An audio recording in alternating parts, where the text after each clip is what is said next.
अजीत को ये बात पहले से ही पता था कि माँ और बाबूजी के आने की खबर से दीपाली खुश नहीं होगी, पर वह इस कदर झुंझलाएगी और वातावरण को तनावग्रस्त कर देगी, इसकी कल्पना उसने नहीं की थी।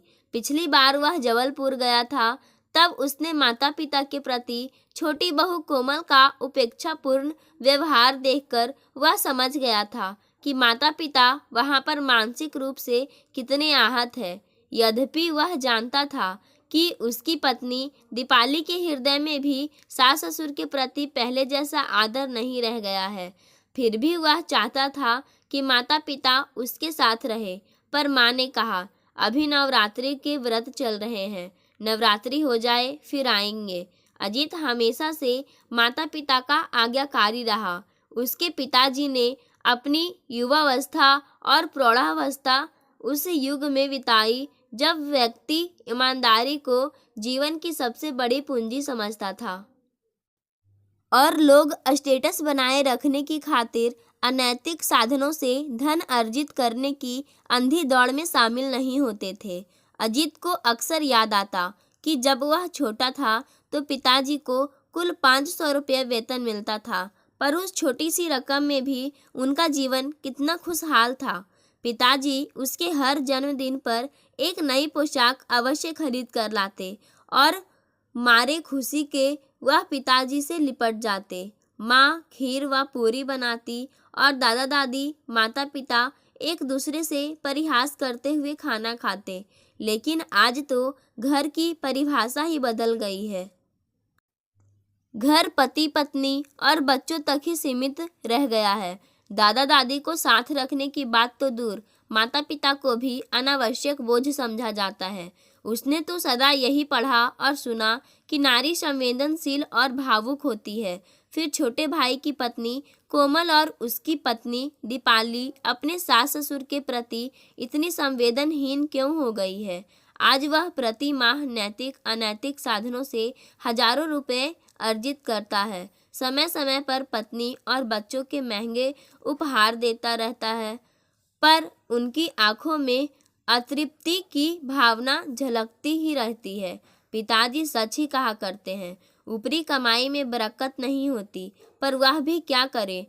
भौतिक सुखों के रंग में रंगी पत्नी और बच्चों की आवश्यकताएं ही इतनी बढ़ गई है कि वेतन में गुजारा नहीं होता। रिश्वत लेने से मन में जो अपराध बोध की भावना जन्म लेती है, उसे दूर करने के लिए वह भी यह सोचकर संतोष कर लेता कि स्टेटस के लिए यह सब जरूरी है।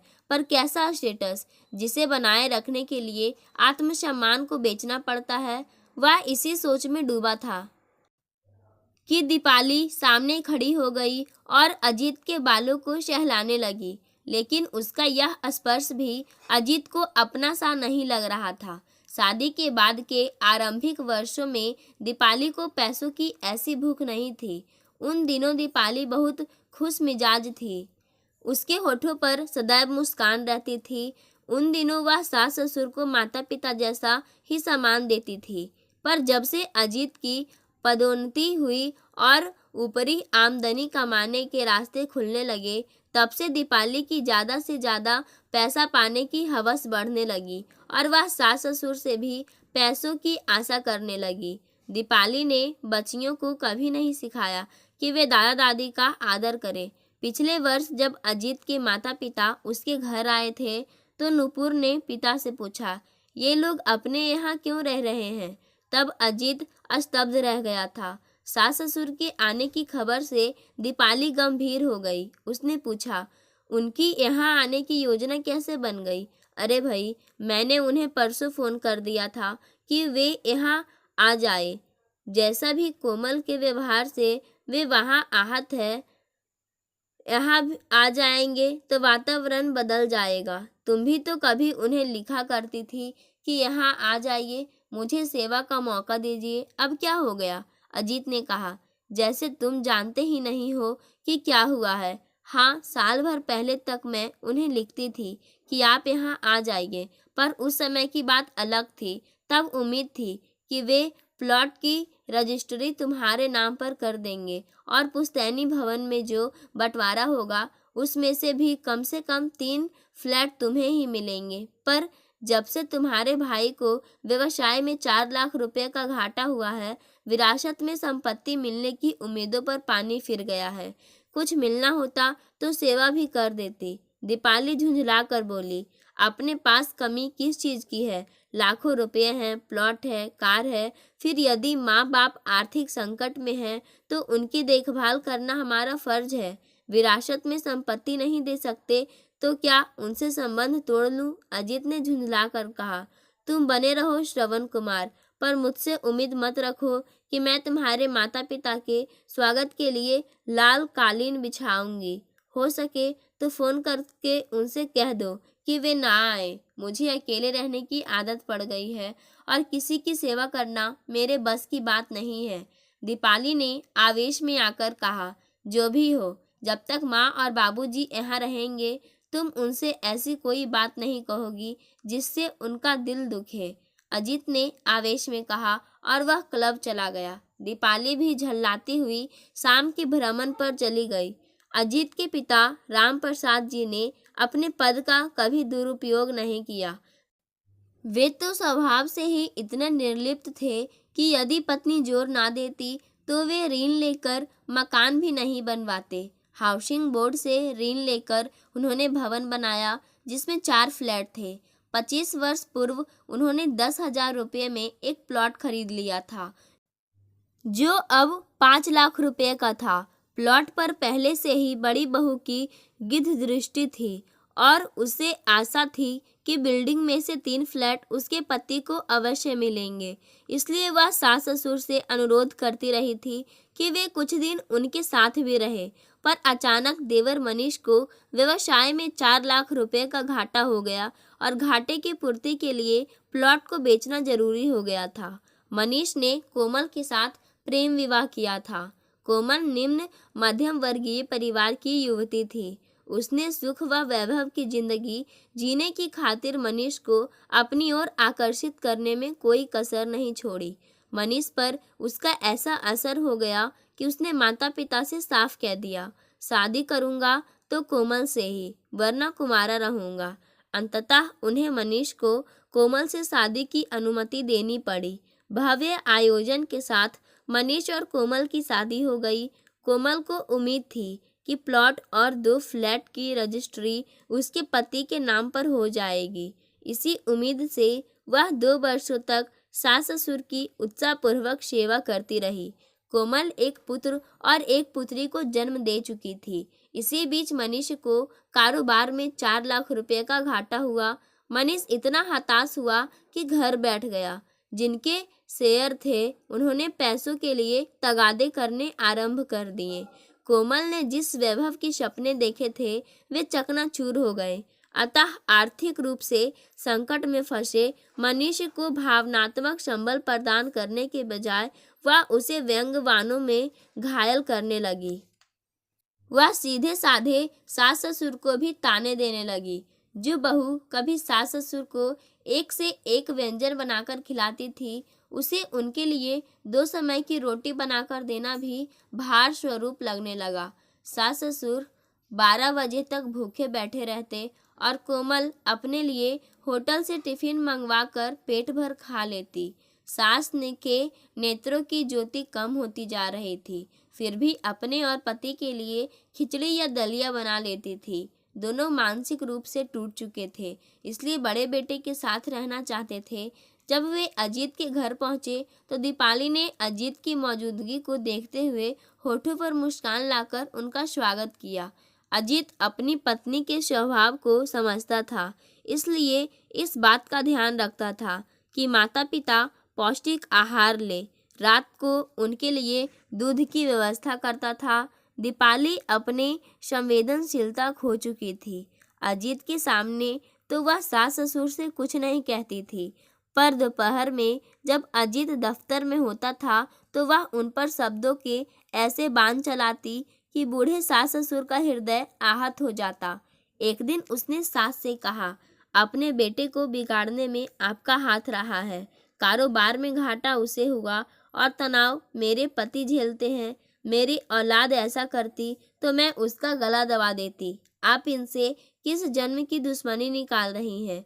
यदि विरासत में संपत्ति नहीं दे सकती हो तो कम से कम मेरे पति को तो चैन से रहने दो। खबरदार, यह सब बातें इन्हें मत बताना, वरना मुझसे बुरा कोई नहीं होगा। सास के पास जवाब में आंसुओं के अलावा कुछ नहीं था। शाम को जब अजीत दफ्तर से लौटा तो दीपाली ने एक नज़र सास पर डालकर पति से कहा, मैं कहाँ तक माताजी का मन बहलाऊं? मैं तो इनका अकेलापन दूर करने की पूरी कोशिश करती हूँ। माताजी, आपको यहाँ अच्छा लग रहा है ना? दीपाली ने होठों पर कटिल मुस्कान लाकर कहा।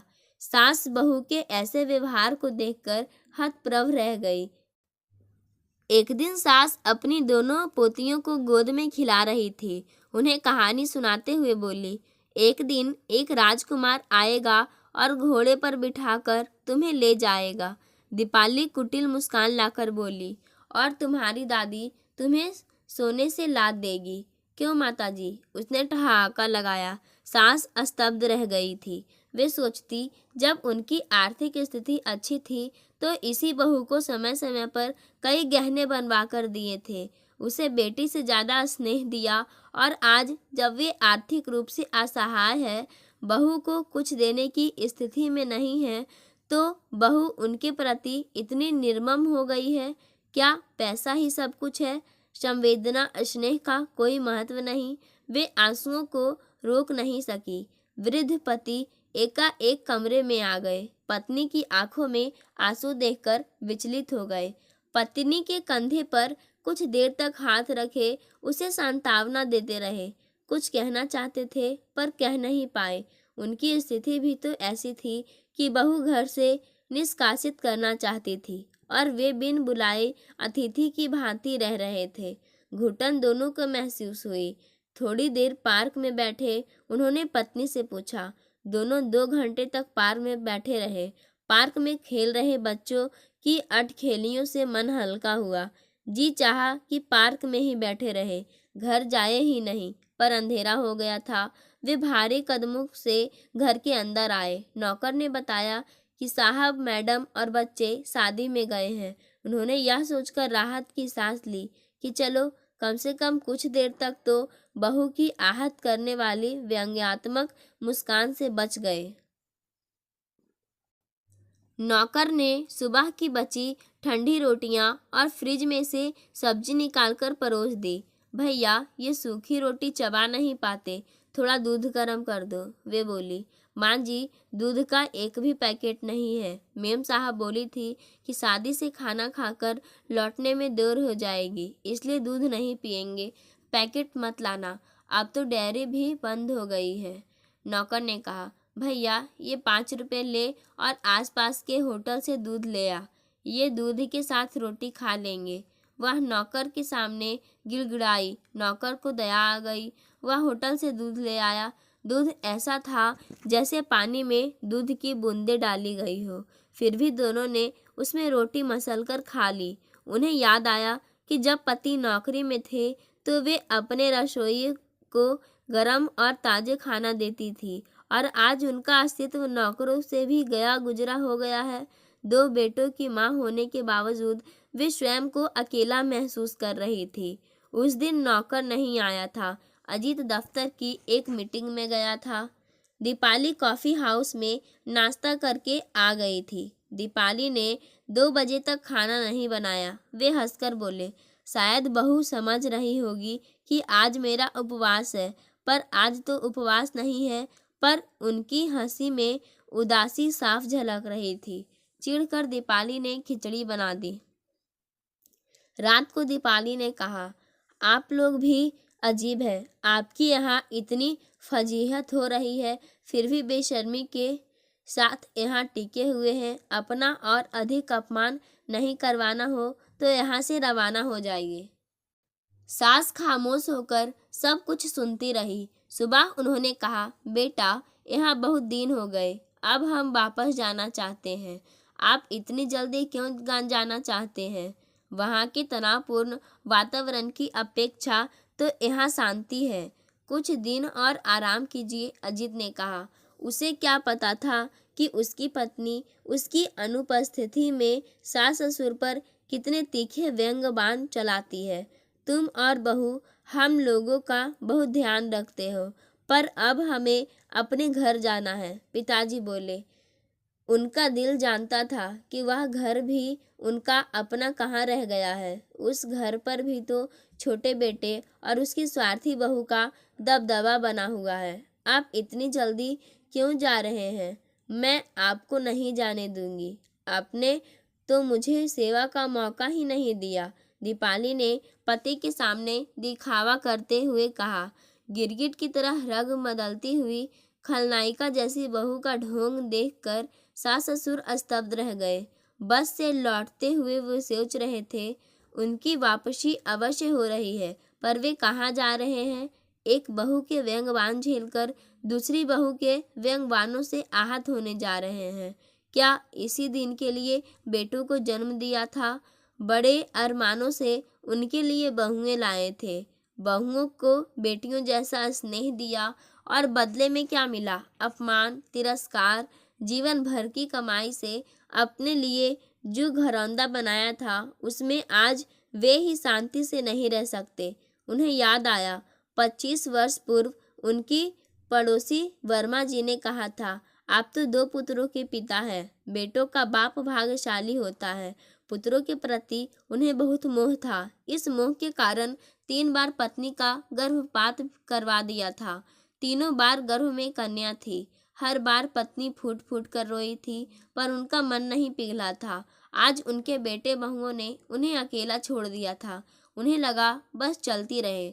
वे यात्रा करते रहे। घर नाम की जगह से उन्हें डर लगने लगा था। उन्हें पता था घर पर उनकी प्रतीक्षा करने वाला कोई नहीं।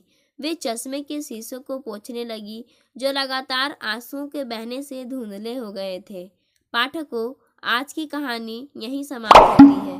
धन्यवाद।